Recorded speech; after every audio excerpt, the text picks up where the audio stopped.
from Ridley Scott. He's done a new video for my new album. I have two videos. I have one that's we're touring. Then been doing a very fancy video, and we're going to do like a little practice run screening of it for a couple of days in this place in Brooklyn, which is an art center. Very nice. Yeah. So we'll be doing that. Yeah, I'll let you know more when I know the exact time and address and all that kind of stuff. I'm trying to hope that you don't see all my laundry, that you see my rock and roll memorabilia instead. Okay, I don't have any laundry in here. This is my studio, one of my studio rooms. But, this is my recording dungeon. And some of the topics on my show lately have been epic moments in music history, the birth of MTV. So today I specifically wanted to talk to you about your career and, of course, Mr. Bob Moog. Oh, yeah. Okay. So when I say that name, what's the first thing that pops into your mind? Well, the first thing that pops into my mind with Bob Moog, is very early on in the 70s, and well, actually even earlier, but I was aware of the Moog synthesizer, but his name came up when I was working with a fellow named Larry Fast, who had a project called Synergy that it passed for. I didn't do much musical work on that album, but I did work on it with him as an A&R guy. And he was working with Bob Moog doing research at the time and he was pioneering. Actually, that whole first Synergy album was done. A lot of it was done on Mini Moog, and so he was working with that, and also Jimmy Destry from Blondie's, serious interest in early Moog stuff, and later on in Memory Moogs a little bit later, a couple of years later. But I'm going back before all of the recordings of Blondie and everything. He was still into it, and I was aware of Bob Moog, as a designer and such, and I was aware of the records that had been coming out, Switch It On Bach, and the things Bob Margoloff and Malcolm Cecil were doing, and all that in the 60s, or the early 70s. And, I finally did meet him later on in the 70s, through what he was doing and what Larry Fast was doing and the people at Media Sound were doing. Before I forget, I don't remember, because we've talked so much. When I went to Chris Stein's book signing, they said, put on a little Post-it, what you want him to say. So I wrote it down. And then when I got to talk to him for a second, I said, I have to say hello to you from someone. He goes, who? I go, Craig Leon. He stopped for a second. He put the pen down. He looked at me. He goes, I haven't heard that name in a really long time. I spoke to him about a year ago at the latest. Yeah, well, this was a while ago. Long time. Oh, who knows? But up until then, did you guys keep in touch? Yeah. I mean, we talk on the internet and such. Mm-hmm. We're not working on anything to get right now. What the Blondie people are doing is kind of, I think, taking stock of their career, and it looks like, just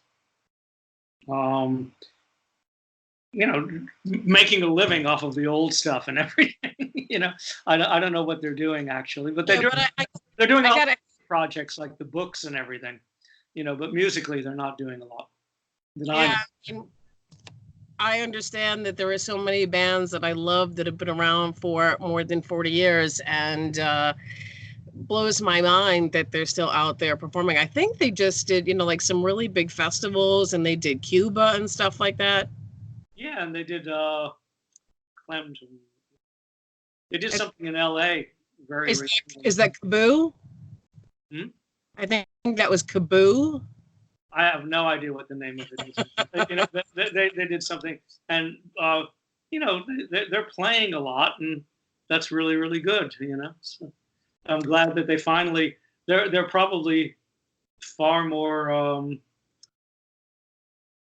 I don't know. I guess what you would say be more far-reaching because of the internet now than they ever were, even in the old days. Yeah, I mean, in my lifetime, we went. My mom talked about having reel-to-reels, and in my lifetime, it was 45s, cassettes, albums, and now we've got downloads and streaming. And I'm just like, but records, records. I mean, I love everything about records, from the pictures to the album art. And there's a couple around here with your name on it. There might be. Oh, that was an experiment that we did at Sire, trying to see if we could sign a local New York band and sell it to Europe, which we did. It was not, though they were a band that played at CBGB's, they were absolutely not involved in the CBGB scene musically. They were kind of like, you know, prog, actually, in a little way, you know, in a strange way. Singer-songwriter oriented stuff. Richie Goddard, my boss, loved them. And that was the one that he wanted me to sign out of CBGB's, out of all the bands. I presented him with a whole lot of bands. Yeah, when I talk about music, like it blows my mind that some people, with the invention of the internet, still don't really explore music the way that they could. Yeah, yeah. You know, they're like, if they just listen to Sirius Radio, I'm like, but you're still not opening your mind up to so much stuff that you are not going to hear unless you take it in your own hands to go out there and explore. Well, I've kind of done that a little bit in my own little way, because I don't have them, you know, the Ramones have a huge following still on Spotify. You know, they have like 200 million plays or something on the album that I did with them. I can't see that. Is that saying? This is Leave Home. Oh, Leave Home on a cassette. I couldn't read it for the glare. Yeah, the Ramones cassettes sound pretty decent, I think. But in any case, I'm working on some Ramones stuff right now, believe it or not. But in any case, it's I've lost my train of thought. But I do have a bit of a following in the electronic music scene, and so I've been doing something I really normally wouldn't do. I'm not a big fan of Spotify, simply because we don't get paid very much as artists or writers. But I do see it as kind of a aid to radio. I'd rather do it on radio than do it on Spotify. But my guys who put out my record in America, on my most recent one, asked me to do a list. So I did a discovery list of one of the, you know, a playlist of like about 25 things that I thought people should discover from very old sources and very new sources and since. And then I want to do a survey of the people who actually listened to it to see if anybody actually went out and bought anything beyond what I told them to go get. Because I'm just wondering if you can use the internet as a promotional tool a little bit better than the only medium to actually, you know, get the product or get the music to people. I've seen some figures lately about how pathetic the payout rates are.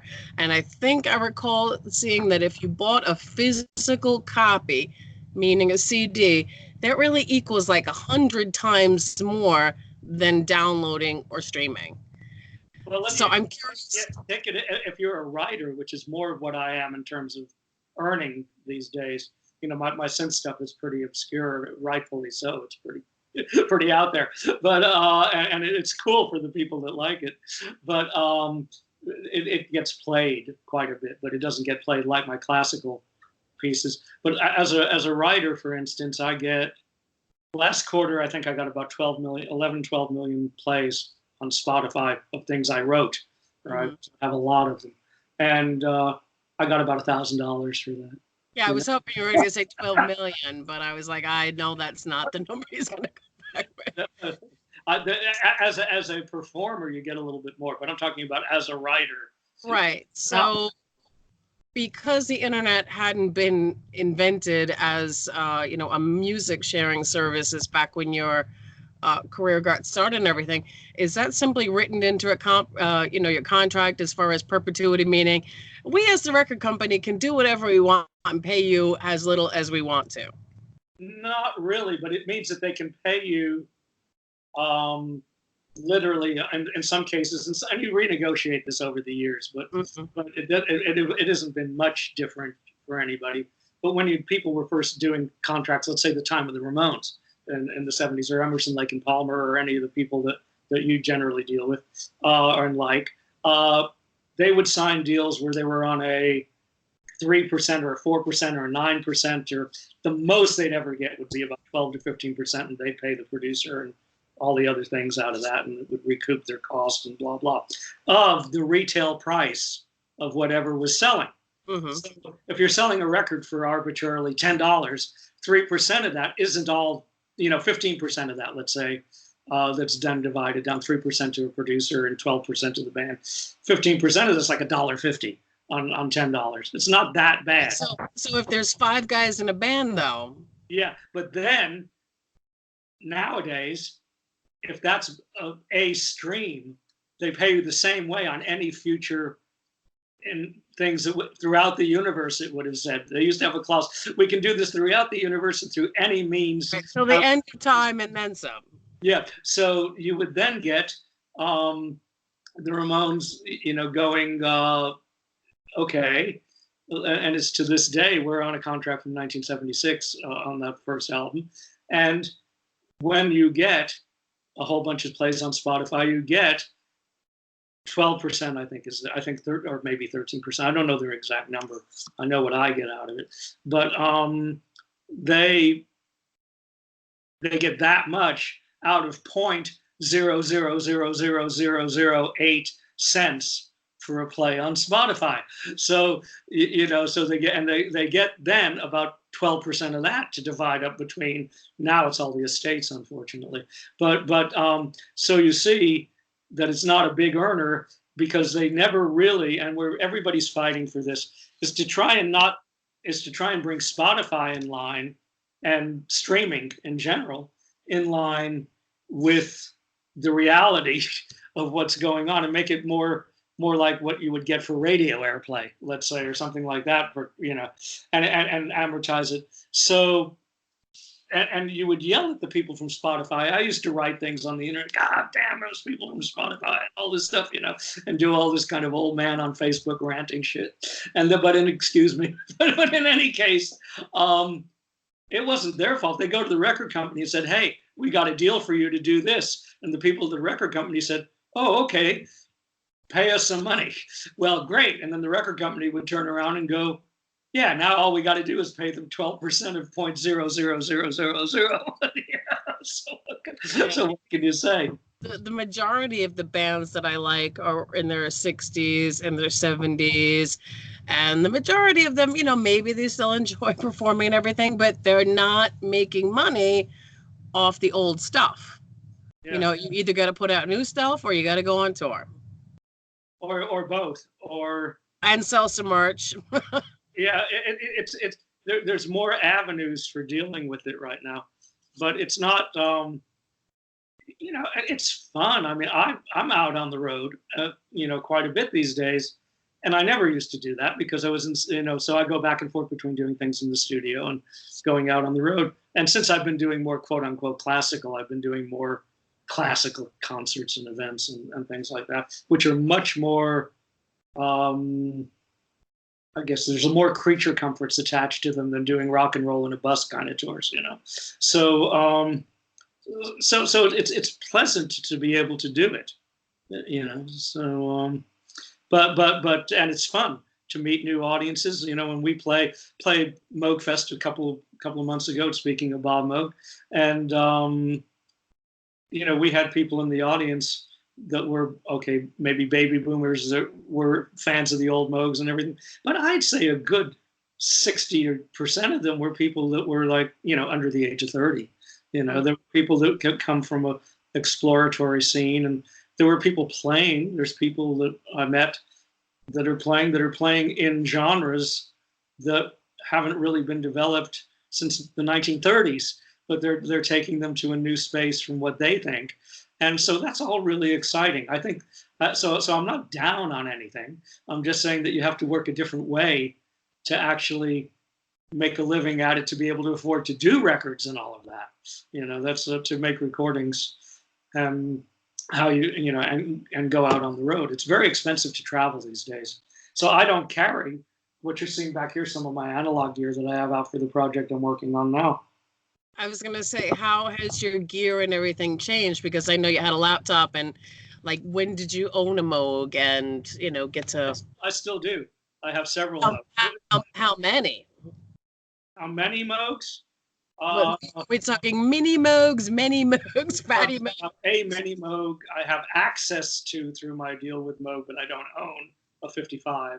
and I have a complicated system they put together for me, which is 16 monophonic synths wired together into a polyphonic synthesizer, which I use in recording. But when I wheel it in here, it's so big that I can't do anything else. So I only use it occasionally. It's very large, but and it can't go out on the road. None of those Moog things are able to go out on the road with me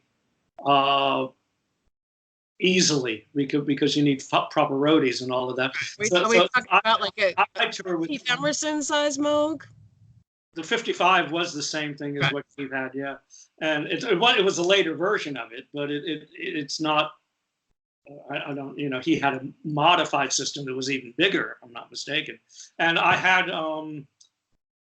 one of his mini Moogs on my last album, but that isn't the one that I own. The one I own came from Manfred Mann, and but it's a four oscillator version, which is pretty rare. Chick Corea had one as well, and a couple of other people. But Jan Hammer had one, if I'm not mistaken, if you want to get into soundtrack stuff and Mahavishnu Orchestra and stuff. I've got John Laughlin around here somewhere. Yeah. Very, very weird, connected to that in a sort of very distant way. My daughter got married recently. My new family is now Pakistani and Afghani. So I walk into the little party that they were having the day after, and there's a sitar. That's brilliant. And I was like, okay, well, that makes logical sense. So I talked to one of my relatives and I said, who is this guy? Is he a friend of the family? I said, the only sitar player that I could think of is Ravi. And they go, oh, yeah, he took lessons from him. He was a student of Ravi. That's pretty cool. Good people were. Yeah, he was the #1 sitar player in all of Afghanistan. And here he is in my in-laws' living room. Oh, well, that's great. That's really cool. I wonder if he played sarangi, which is another very strange instrument that has 3 strings on it that you bow and some resonating. That's really nice. I used to have one of those. I was live streaming. People were like, where are you? I'm like, oh, my relative's living room. My dad's like, oh, no, here she goes, the musicologist. I'm like, well, George Harrison, the Beatles. He's like, la, la, la. Well, so, are you going to end up in New York before the fall? In the fall. I think it's October. Let me look at the dates. I may come earlier, but I don't know. But in terms of actually doing, there's an event that's using some of my things, but I don't think I can make it. On the 21st of August at the Ace Hotel is the Dub Lab 20th anniversary, Dub Lab Radio. Their 20th anniversary installation that I'll tell you about in a minute. It's kind of cool. You'll really like that. But I'm there theoretically, and it may move. At the moment, I'm there 7 and 8 of October, which is a Monday and a Tuesday. But I think you're maybe in the safe zone. The Moog is on display at the Met. Oh, maybe I'll go play it. Which one? Keith's, apparently. Oh, Keith's Moog. And then there's the Hammond, and it's got the knives stabbed in it. And I think there's a Farfisa, and of course I wanted to touch it. They won't let me touch it, but just to be in the presence, because I never saw Emerson, Lake, and Palmer play live. I know very specifically that I heard them when I was 8 years old, because Fanfare was used for CBS Sports. Yeah. But I had no idea that was 3 guys, and that it wasn't a full-on orchestra or something that was specifically for the television show. Yeah. And then when I was a little bit older, I'm like, Asia, ELP. Oh, Carl is the same. Wait a minute. He was in a band before Asia. Oh, that's why they call it a supergroup. It just took a little while for the pieces to fit together, because that was 1982 and we didn't have the internet. And that really wasn't the stuff that my parents listened to. My dad was really into Chicago. My mom was into Cher and the Bee Gees. They weren't playing Emerson, Lake, and Palmer in the house. Yeah. When I say that to people my age, I'm like, are you kidding me? Like, Keith Emerson is, like the guitar. I mean, not the guitar, obviously the keyboard, like, and they just look at me like, how old were you then? I'm like, it doesn't matter. It's really interesting. I mean, when he gets to Keith Emerson and them, I was a fan of the Nice when they first came out. Oh, I've got some of those in here too. Then they fell out of fashion in New York in the punk time, and it was like, oh, Emerson, Lake and Palmer, because what had happened was they were kind of lumped together as being pompous and this and that, and the punk movement was against that. And I only rediscovered Keith Emerson a few years after I left New York, and realized, like, what an outstanding keyboard player he was, period. It doesn't matter. I got over genres very easily. And one thing I love about the internet is the genres don't exist. You can very comfortably play a track by Ravi Shankar, a track by me, a track by Keith Emerson, and a track by the Pogues, one after another on a format, and it doesn't matter anymore. You never could have done that. You would have never, covered an Emerson, Lake and Palmer song in your set at CBGB's, nor would Emerson, Lake and Palmer have ever done Blitzkrieg Bop or something, But nowadays they can. I don't know what people like, or people from different genres can play different music, and I mean, I think it's astounding that I get at times when I do the radio broadcasts and do the things like I did with Henry Rollins and a few other people a couple of weeks ago. We can play music that probably more people hear some of the composers of classical music that I play on the radio when I play it than ever heard them during the heydays of their career, especially in the people that are more avant-garde. And I think that's the good thing about what's going on these days. It's and it's something that will, if you play a record that has a Moog synthesizer as the featured instrument, it will provoke, just like the Ramones provoke somebody when they heard it to go out and play a punk, quote unquote, song. You will get people going out and trying to emulate something on a Moog, But getting back to traveling, I don't travel with all this stuff because I'm not in that league of performers. I do more arts festivals and things of that nature. So I have to carry everything in a digital system that approximates it, where I've sat for weeks and weeks and weeks and weeks and put in approximations of my own sounds that I've created.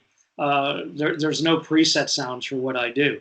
So I basically recreate what's on the records, and I use those live. How has your gear changed over the years? I mean, like, are you using a certain brand these days? I see a lot of Nords out there. On the records, I still use a lot of analog, but some digital. I use the Moogs I was talking about. Just as things I have. There's two very early Roland JP4s, which I run in sync, which are back here, which is the same ones that made my Nomos album in 1979. And they're there. Behind me is, on top of that, is another bit of old gear. That's an 8-octave filter bank, basically an EMI, frequency selective filter that, I'm sorry, EMS. It's not an EMI. I have other things that are from EMI. And it comes from Pink Floyd's old setup. And then I have a couple of Kurzweils in here now because I'm fooling around with some sounds that in the Blondie No Exit era, I messed around with Kurzweils a lot because Jimmy Destry was. So I created a lot of sounds of my own on those that I blend in. And those are digital. Those are wave form. They're not. And I have a couple of computerized things. I don't use the sounds that I make for live, which are using a system called Arturia. It's a French system that's quite idiosyncratic, but quite interesting. But they do come close. I'm not saying there's going to be 100% that you're going to hear your roll into your ARP. Oh, I do use an ARP 2600, which I still have. Yes. Yeah, so basically, I'm still using analog gear mostly. And I don't do digital sequences. I do them live. I play the drum loops on digital sequences live. Because unless I'm using live drummers, I've done my stuff with live percussionists once in a while when I can afford them, or the promoters can afford them. But if not, the drum loops are playing back digitally. But everything else is playing in real time from the things that either I played in or things that I'm playing live in the show. There's 20 or 30 parts going on everything that I'm playing in every time. Yeah, right about when I went from pre-teen to teen, there was something that I heard, and it was that sound that I'll always be in love with, and part of that is the Moog. And I love bands like Kraftwerk, and everybody knows I love Saga and Ultravox, and just there's something about it, like today's music just doesn't have it, even if they're trying to recreate it. Well, a lot of that has to do with what they program into it. I mean, it's the fellows from Kraftwerk, everything was customized. In fact, most of the people working in that era customized everything because there were no presets. There was no, you can go online and get 37 reed sounds. You can get 47 sine waves. You can get 600,000 triangle waves. You had to make it up from a mini Moog or two, and nothing ran in sync. Now everything, I've MIDI'd everything up where everything I have runs in sync. But that didn't start happening till about 15 years ago, where you could actually digitally control analog synths to all play in sync. So that's why everything sounds so individual. When you mention all of the artists that you're talking about, they created everything from scratch. We create everything from scratch now. So you don't get, Keith Emerson created everything from scratch, and you don't get people going out saying, oh, I can get 35 things that sound like Keith Emerson. What's the point of doing that? He already did it. So that's why. But you'll find that really innovative people these days are creating their own sounds, or even manipulating acoustic instruments and electronic instruments together. So they're out there. You just have to search for them. They're not going to be found in the forefront of some main page on Spotify on a playlist with 170 million plays on it. That's why college radio is so important, because it's an avenue that allows the DJs to put together the playlist. And to me, that's what's sad about the current state of regular commercial radio, is that the DJs have absolutely no say in the playlist. They're there pretty much to do the voiceovers for car commercials and stuff like that. And when I was younger, listening to WLIR and stations like that, it's like you counted on your local DJs to tell you about records that they were bringing over from England, and they were playing stuff that nobody else was. And that's exactly pretty much the first conversation that I ever had with Midge Ure. I went to a show at the Gramercy, and Richard Lloyd was opening, and I caught up with a friend I hadn't seen in like 30 years. And we're outside talking. I said, hey, how you been? What's going on? And he's like, I'm going to go to the bar. I said, well, you're going to come back to hang out and see Richard Lloyd? He's like, I don't really know who he is. I'm like, he's the godfather of funk. With that, my friend goes like this. What are you doing? He goes, I think he's standing right behind you. So didn't know that they were kind of, going to be there. So I turned around really slowly thinking my friend is kidding around with me.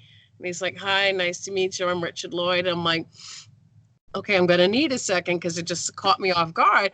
Like, he got to jam with Jimi Hendrix. Yeah, sure. So when I saw him later on, I said, hang on, I want to tell you something. I said, before I left to get on the train, I reposted one of your guitar videos, and, I appreciate who you are. I would love for you to come on my radio show. And he leaned and he kissed me on the cheek. Next thing you know, I'm online to talk to Midge Ure. Yeah, but at the time, I like Richard Lloyd, and I have a lot of time for him. At the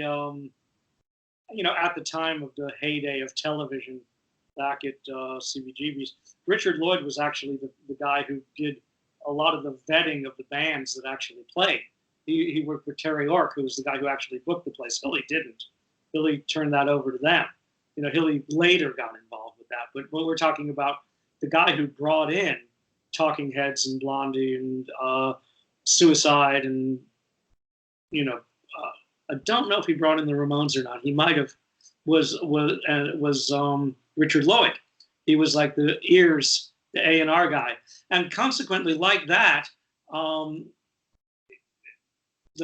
there's musicians, which I'm trying to do on this thing that I did for Spotify, who are trying to, so we're being the A&R guys for listeners now. We're eliminating the record companies because they don't have them.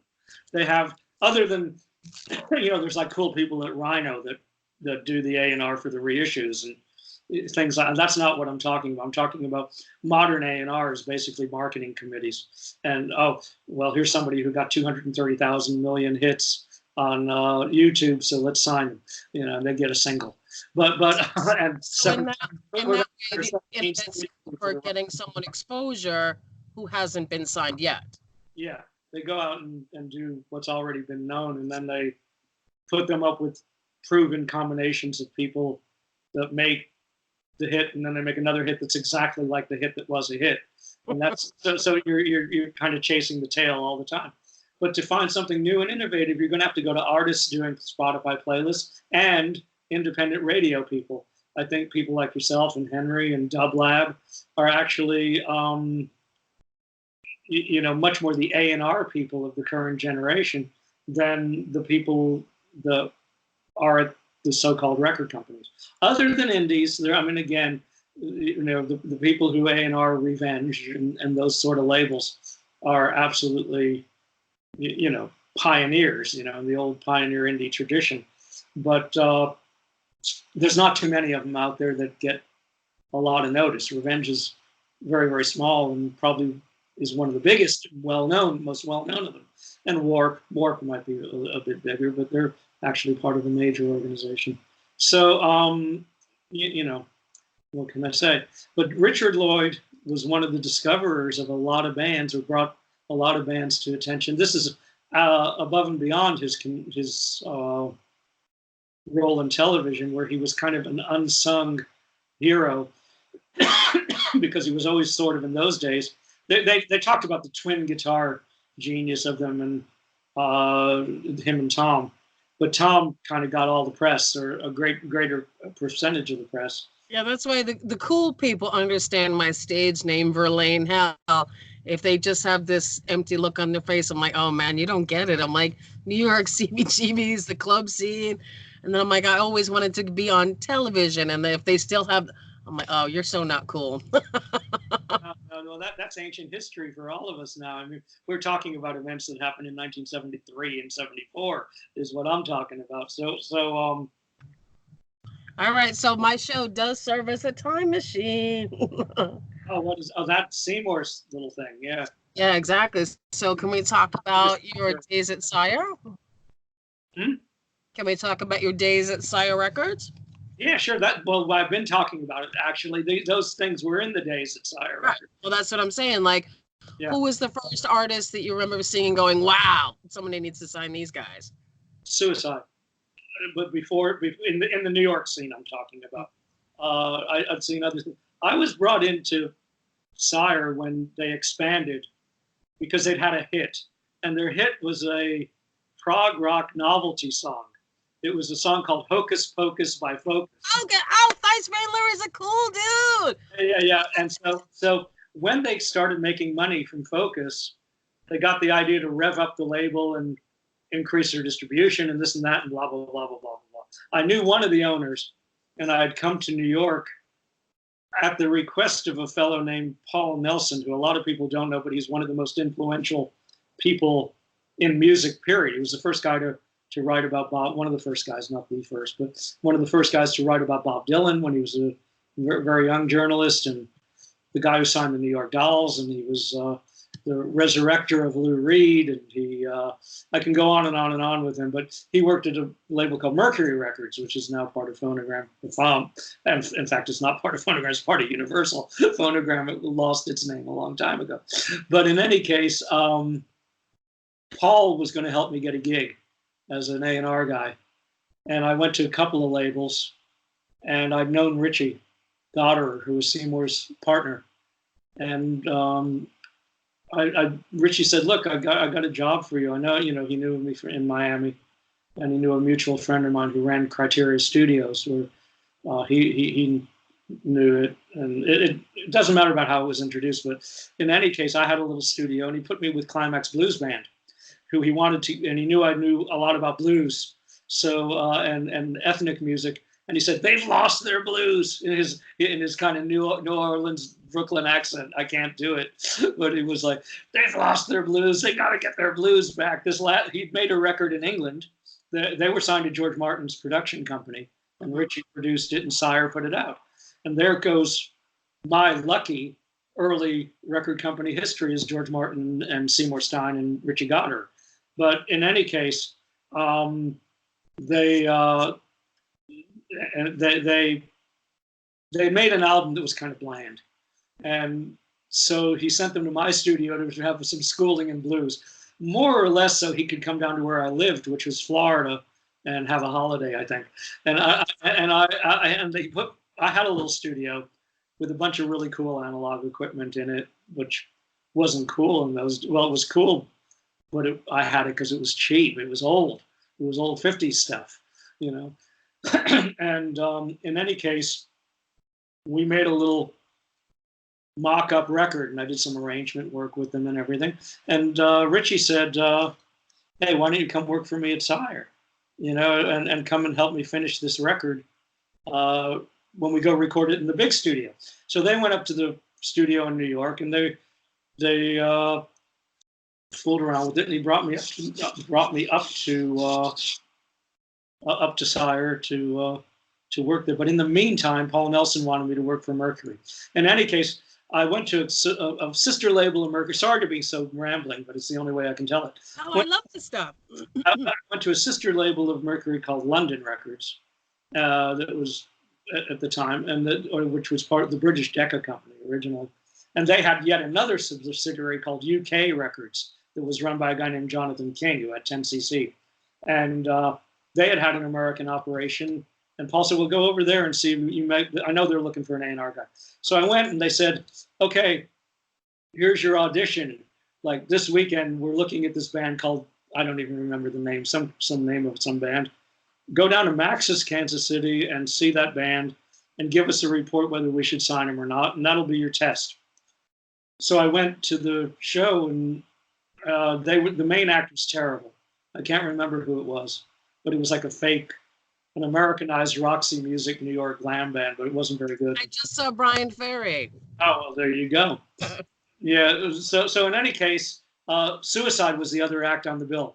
So I went back and wrote a report and said, very quick report, that said the band you sent me to see was terrible, you shouldn't sign them, but you really need to sign Suicide. They're going to be the future of music, and they're not guitar-oriented, they're rock and roll, they're classical music, they're everything rolled into one. And I went to see the guy that was going to hire me, and he said, you'd sign a band called Suicide. Oh, I said, absolutely. And he said, well, don't call us, we'll call you. So I took the job at Sire instead of the one, which is probably better because they were much cooler people than the people I was auditioning for. I was gonna say the 80s and to go from the whole punk scene to the new wave scene, to me, it was definitely about taking chances and being weird. And I mean, if there's anything that says synth geek, it's, you know, those early bands that would do the makeup and the hair and do outrageous things. Yeah, so why not book a band called Suicide? But the lucky thing about working for Seymour and for Richie at the time, Richie left very quickly, and so then it was all of a sudden kind of Seymour and me in that department. Richie left extremely quickly and sold his shares in the company, whatever. But in any case, working with those guys and also with Seymour was that they would take a chance. They didn't quite take a chance on Suicide.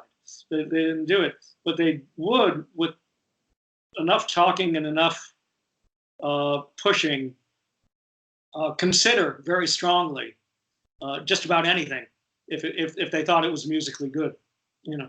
But you know, eventually the Ramones got signed there, and eventually Talking Heads got signed there. And that's, you know, it started the New York scene going internationally.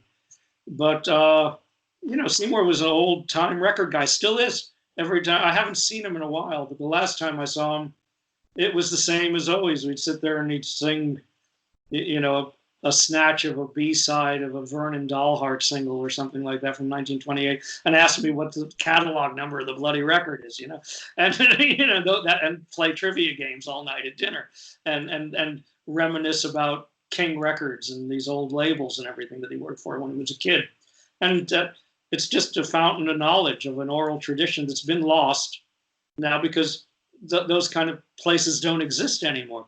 You're not going to sit there and go about, well, I remember back in the good old days when I put 17 Swedish guys together to write a drum pattern for this, young person that had 300,000 million hits on YouTube. I would love to talk to Seymour. The same thing as, seeing James Brown in a club with 100 people in the quote unquote wrong side of town, like I did when I was a kid. I met Seymour once. It was one of the premieres of New Wave Dare to Be Different. Have you gotten to see the movie? No, I haven't. I haven't seen.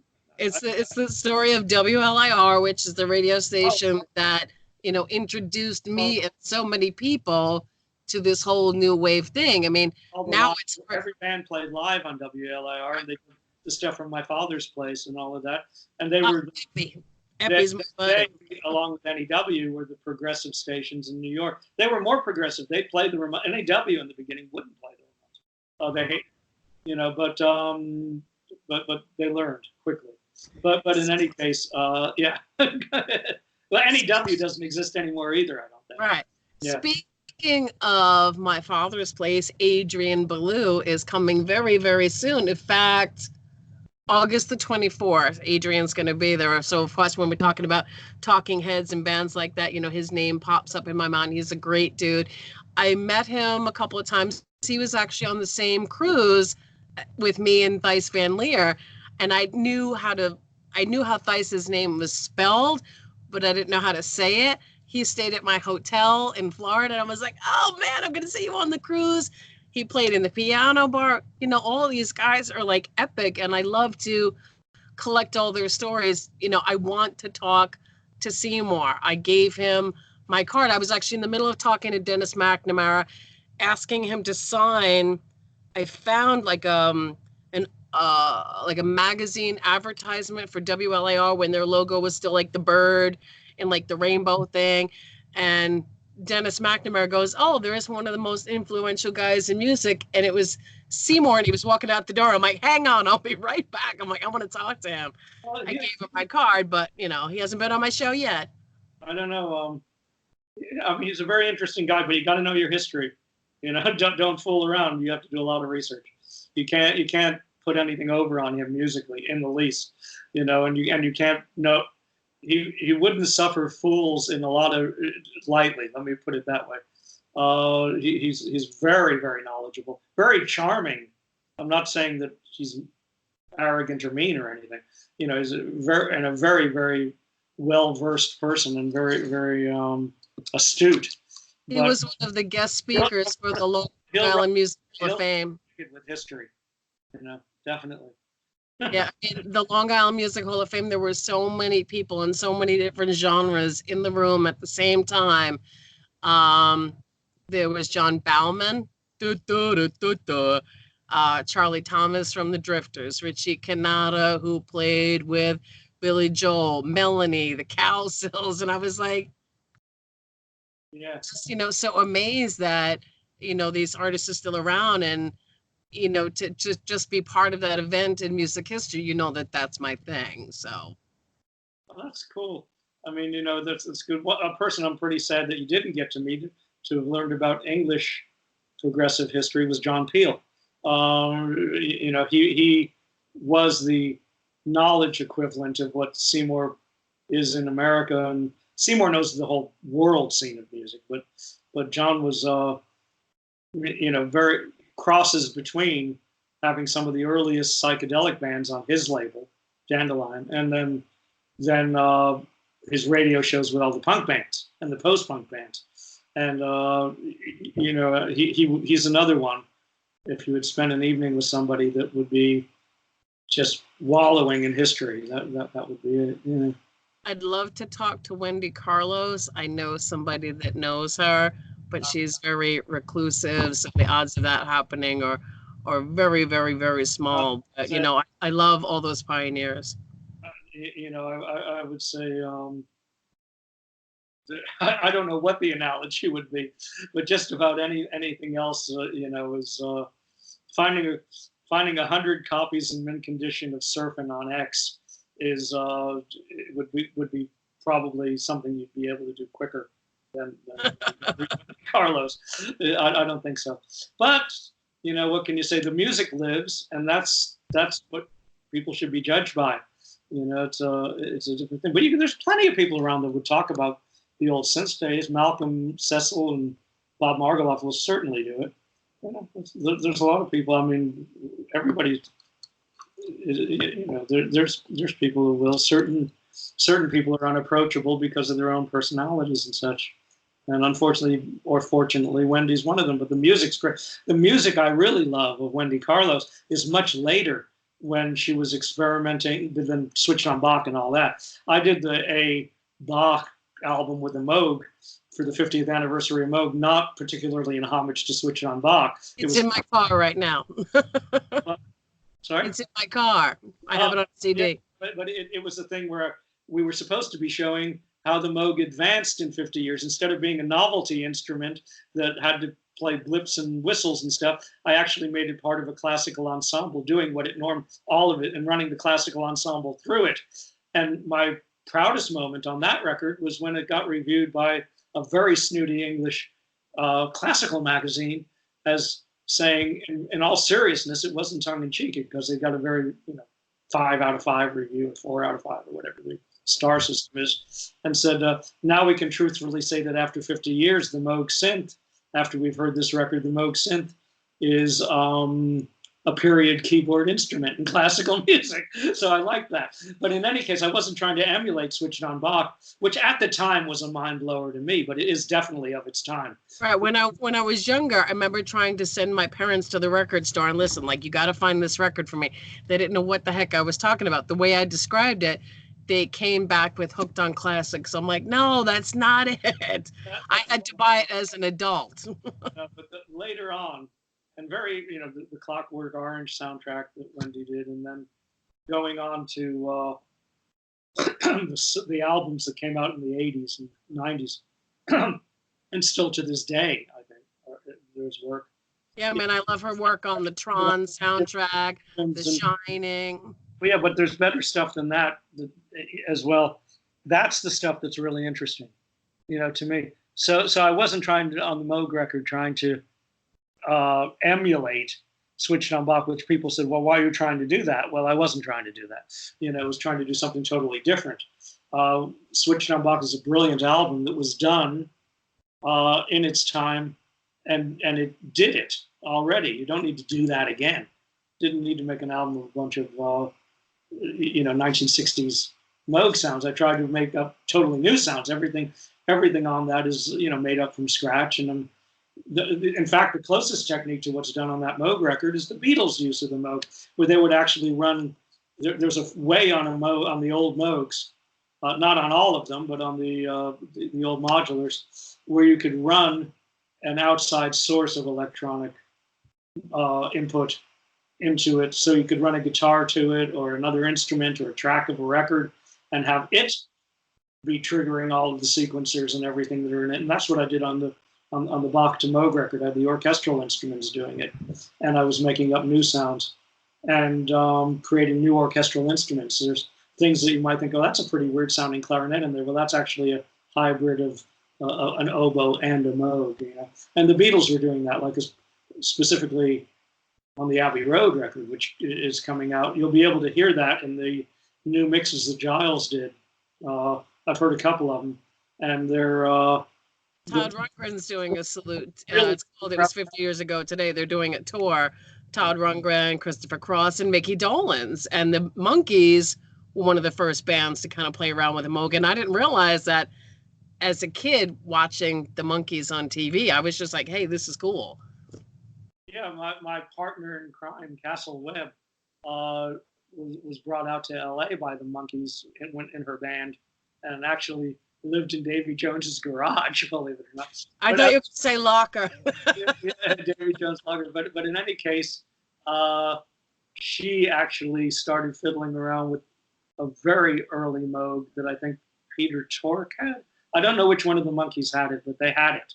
They had, but that's you're looking at a very early time, probably as early, if not earlier, than a lot of the people in New York had it, because the Moog was trying to compete with and pretty successfully competing with Don Buchla's instruments, which didn't have keyboards, so it was harder for them to reach a mass. In fact, they still don't have keyboards, but they're good instruments, but they're more difficult to play, and they didn't reach quite the mass market that the Moogs eventually did.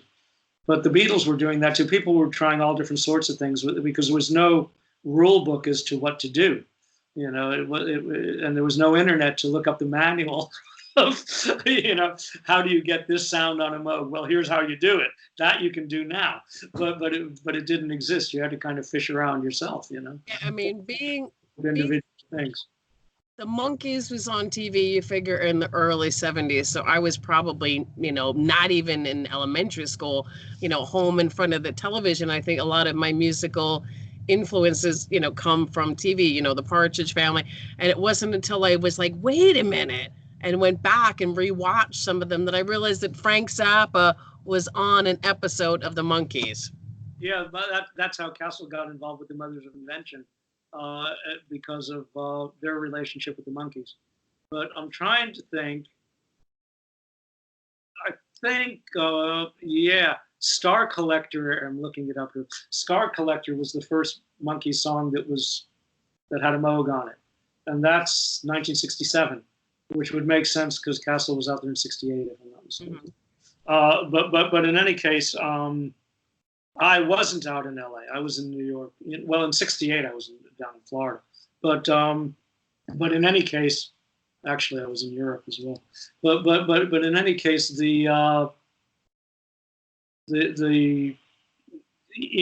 whole thing about Moogs being prevalent is when anybody heard one, they'd want to buy one. That was the thing, because they were brand new, and the sounds that you would get on those records or on Switched on Bach were brand new at the time. They weren't so brand new. There's a lot of electronic stuff that happened in the 30s, 40s, and 50s that's fabulous. That was experimenting in the same area. Otto Luning, and I can rattle off a whole bunch of people, that were doing things very early on. That we're getting those kind of sounds, but those were the ones that actually brought the Moog to a wider audience.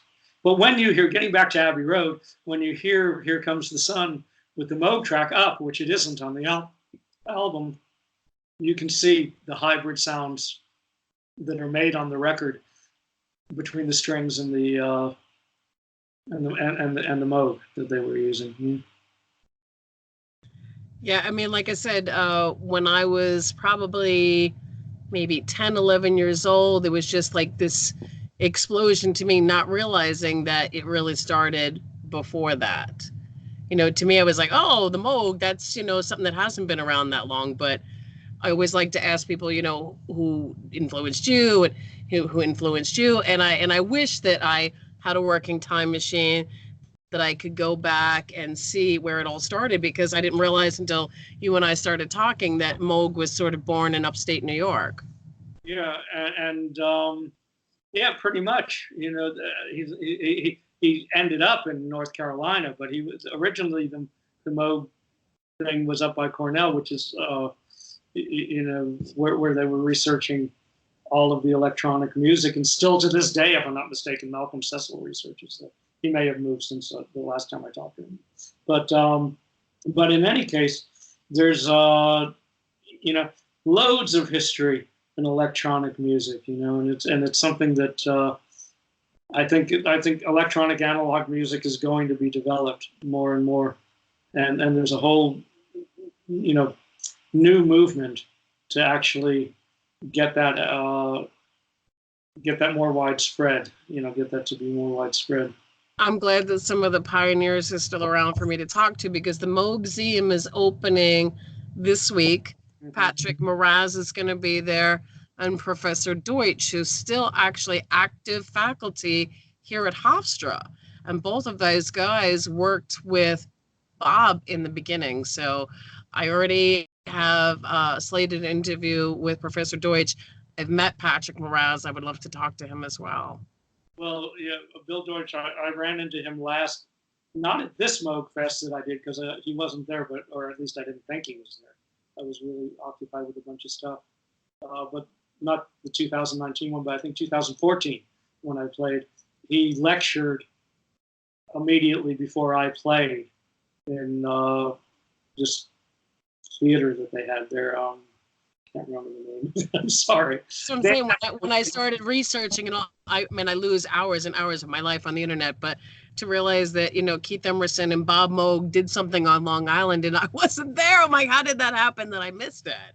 Well, the day that I was there in 2014, I was there for about a week. I did a lot of stuff with Moog, and we started putting together the Bach to Moog record with Moog and Sony Classical during that time, as well as Castle and I playing there with the quartet, playing Nomos.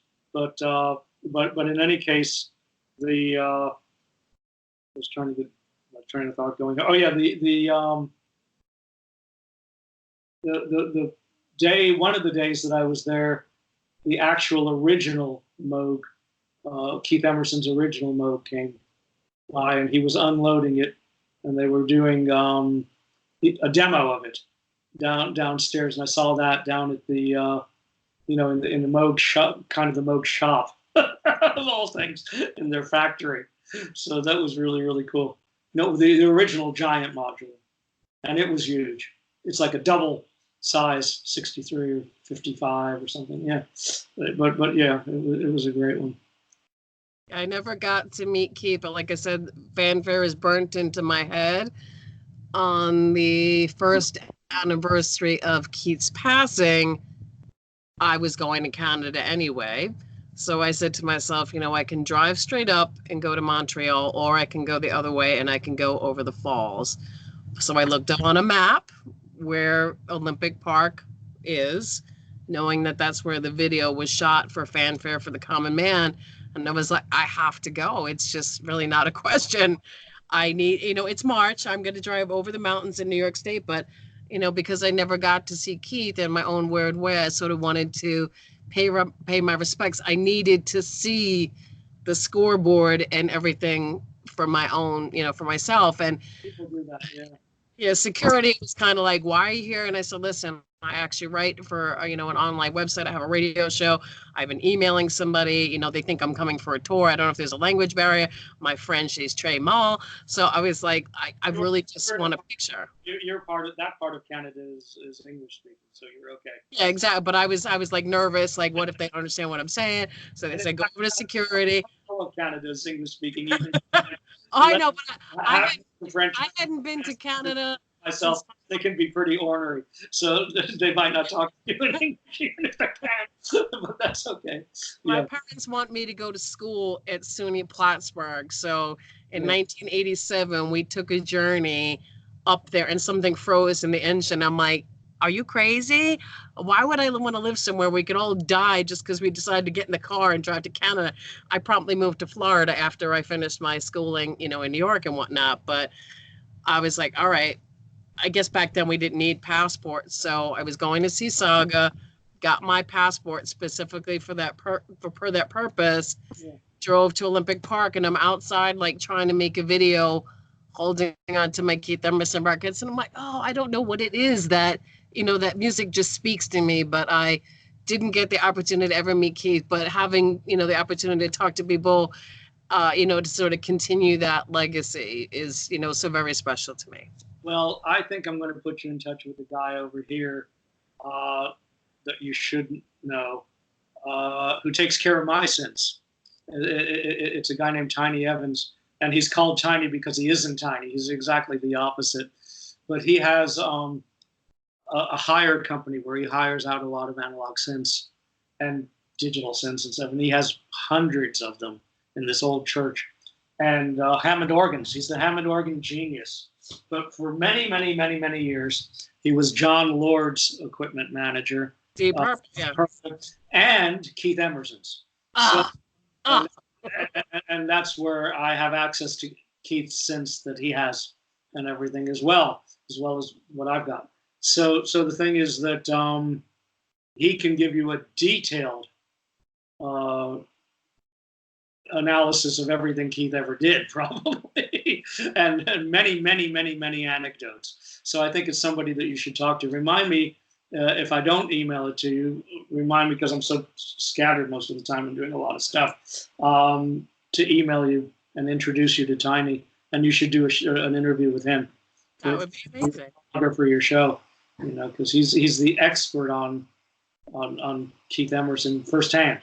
Yeah, I love everything from Switched on Bog to ELP to bands like Yaz, because at the time I was like, oh, what is that? It just sounded so different than anything else. And I will always love that stuff. Yeah. Well, it's not, the best thing about music is that people can relate to one aspect of it and relate to it in a very special way, and it strikes something in their brain, and they're attached to it. And it doesn't really even matter what genre it is, as long as you get attached to that, because it's something that really rounds you out as a human, So it doesn't matter if you were doing that. How you feel about all that prog, I felt about classical music when I was very, very, very young. And then I felt that way about blues, and country music. ELP, look, they did everything with Mussorgsky and Pictures of an Exhibition, so it's like they kind of flow into each other. My classical academic training had me, though I'd appreciate their virtuosity, I didn't really quite like how they weren't true to the scores. Later, I changed my mind, but because everybody can interpret things in a different way. But I'm actually, when it comes to old classical music, I'm pretty pedantic about it still. But older forms of classical music, not avant-garde. But if you're gonna play but the whole thing about Mussorgsky is it's rearranged to begin with. So Mussorgsky's picture, that was piano originally. That wasn't orchestral. So Maurice Ravel rearranged it, and he put a lot of himself into that. That's like a collab, the one that you hear all the time. So that one isn't so bad to mess with, because they took it to a new place. If anything, what Emerson, Lake, and Palmer did with Mussorgsky has brought it back a little bit closer to the original.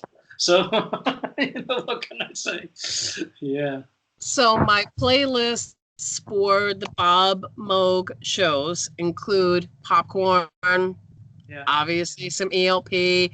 I think I'm actually using a Lucky Man version that was done by Mark Bonilla, because he was one of my guests recently. I know that he was friends with Keith Emerson. I know I've got some Monkees in there. Of course, I've got some Bach to Moog. What else would you put on the playlist to honor Bob? Other than Bach, put on something from the Canon. Do you have the Canon, my new album? Nope. On vinyl? No. I'll get it sent over from the label in New York too. When is the show? I am going to be on the air on the 14th, so I'm going to mention this interview. I'm going to edit it, and then I'm going to air it on the 28th. Okay, so the playlist needs to be for the 28th. Correct. Okay, I'll get you the Canon on vinyl. Perfect. Thank you so much. Because there's lots of Moogs on the Canon.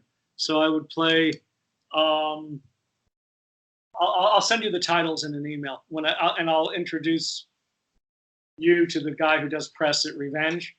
And do you have what's your mailing address? I'll email it to you. Yeah, email it to me, and also a reminder for whatever I asked you to remind me of, because I forgot already. Well, good thing I've got this thing. Yeah. My son got me this. I've got this one. I've got this one. But in any case, I'll give you some titles, one or two off the Canon that have the Moog on it. The Moog is features on a couple of them, the 55 and the Keith Moog are on that album. So, and my own stuff.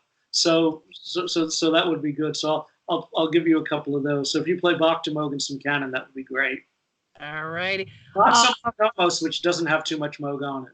One little silly tidbit. I was at your show with Martin Rev. I think I'm trying to remember the name of the venue. I think it was just called the Hall in Brooklyn. I remember it had a very generic sounding name. Where we played? Yeah. I don't. It was a North Side Festival. I don't know the. I don't. It's because there were different stages in the area. Yeah, so I don't know the name of what stage we were on. I know we were not at the one where we were at the bigger one than where the avant-garde synths usually are. Right. It's called National something or other. National Sawdust. But we were not at that. We were around the corner from it in a bigger hall. Yeah. So when I was sitting at the board trying to find out if you were there yet, someone came over to me and they said, "Are you running the board tonight?" I said, "No, I really want to talk to Craig." Yeah. And somehow we started talking. This guy is a guitar player. And I said, "Well, are you a fan of Alan Holdsworth?" And he said, "Yes." I'm like, "All right, dude, we're friends now." So the funny thing is, we started talking about Rachel Flowers and the Moog and all that kind of stuff. Yeah. This is before Rachel's film came out. So we made arrangements to catch up with him and his girlfriend. His name is Joe Berger. So we go to the Rachel Flowers movie, we watch it. And I said, as an active musician, I said, I know there were certain studios that are still active in New York City. I love music history. I want to hear about, recording studios and everything. And he mentioned one. And I said, wait a minute. My brain is still processing it. I said, repeat that one. And I said, wait a minute. I said, I think that's where Eben Ozen recorded. And I said, I know that's an electronic benchmark using a CMI.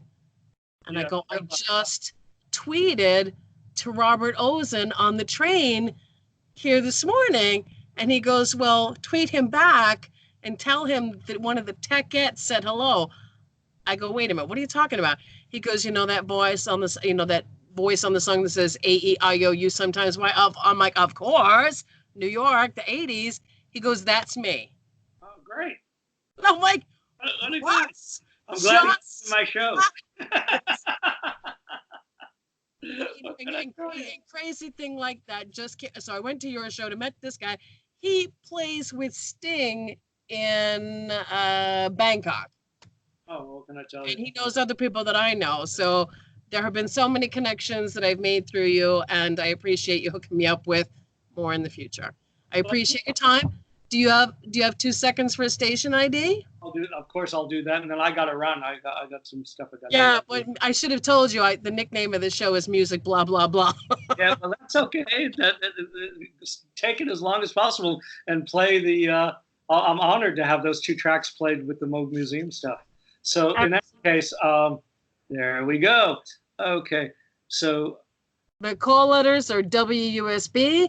I usually have my guests say USB stands for you should be listening to Wax Tracks to the Max. Oh gosh, let me see if I can master that. Okay, and bring it back a little so I can read it. That's great. Hi, I'm Craig Leon, and you're listening to WUSB, which means you should be listening to Wax Tracks on the Max, 90.1, 107.3 FM New York, WUSB, and it's the Verlaine Hell blah blah rock and roll show. Perfect. All right, thank you so much. I will make sure that you have my mailing address. Please, as soon as possible, so I get revenge to post one out to you. All righty, perfect. Okay. I'm gonna stop this, and I'll send you my mailing address and remind you about all the other stuff about Tiny, et cetera, et cetera, et cetera. Let me write that down here as well, so I have a double reminder of it. But in any case, hopefully, I'll see you next time on New York. There's a slight chance I'll be there on business to discuss my next gig after October with some promoters. But chances are October 7 is when I'll be in New York next. But we should get there. I don't remember exactly when the Moog leaves the Met. I didn't really even get to explore the whole entirety of Play It Loud.